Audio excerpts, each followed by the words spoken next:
যে মঞ্চে গান গেয়ে দর্শক শ্রোতাদের মন মাতাতেন, সেই মঞ্চ থেকেই শিল্পী, ভক্ত, অনুরাগী, শুভাকাঙ্ক্ষী সবাইকে রেখে চোখের জলে ভাসিয়ে শেষ বিদায় নিলেন জনপ্রিয় বাউল শিল্পী ও গীতিকার পাগল হাসান।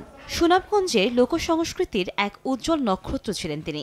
শেষবারের মতো প্রিয় শিল্পীর মুখ দেখতে ভিড় করেন শত শত মানুষ। গুণী শিল্পীর অকাল প্রয়াণে জেলার সাংস্কৃতিক অঙ্গনে নেমে এসেছে শোকের ছায়া। জীবন খাতা, আসমানে যাইও না রে বন্ধু, রেলগাড়ির ইঞ্জিন সহ বেশ কিছু গানের রচয়িতা নিহত বাউল শিল্পী।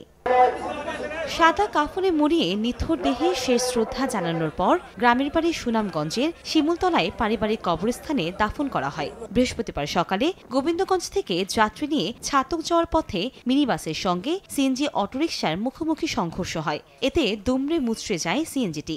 ঘটনাস্থলে মারা যান পাগল হাসান ও তার সহকর্মী আব্দুস সাত্তার। এ ঘটনায় আহত হয়েছেন আরও ৩ জন।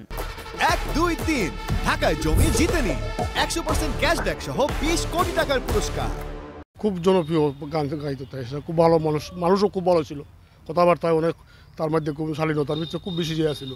আমরা অনেকেই তার গান আগে শুনছি অনেক সময়। আসান ভাইয়ের কাছে আমি আসলাম এরকম, আসান ভাইয়ের ২২ ফুট একজন মারা গেছিল, ছোট হাতে পানি ফুটে মারা গেছিল, তাই আমার কইছিল নাবিল তুই আমার ওই ভাই। পাগল হাসানের শূন্যতাটা পূরণ করা আমার মতে কোনোভাবেই সম্ভব হবে বলে মনে করি না। শাহ আব্দুল করিম, হাসন রাজার উত্তরসূরি হিসেবে আমরা মতিউর রহমান হাসান, সেই পাগল হাসানকে আমরা পাবো। সেই যে আক্ষেপ, সেই যে কষ্ট, সেই কষ্টটা পুরো সুনামগঞ্জবাসীর। সড়কে প্রতিদিনই দীর্ঘ হচ্ছে মৃত্যু তালিকা। কিশোরগঞ্জে বাস চাপায় 2 মোটরসাইকেল আরোহী নিহত হয়। এদিকে গোপালগঞ্জে 3 হুইলার ও মাটি ভর্তি ট্রলির সঙ্গে মুখোমুখি সংঘর্ষে ব্যবসায়ী নিহত সহ 4 যাত্রী আহত হয়েছেন। কনক আজাদ, সময় সংবাদ।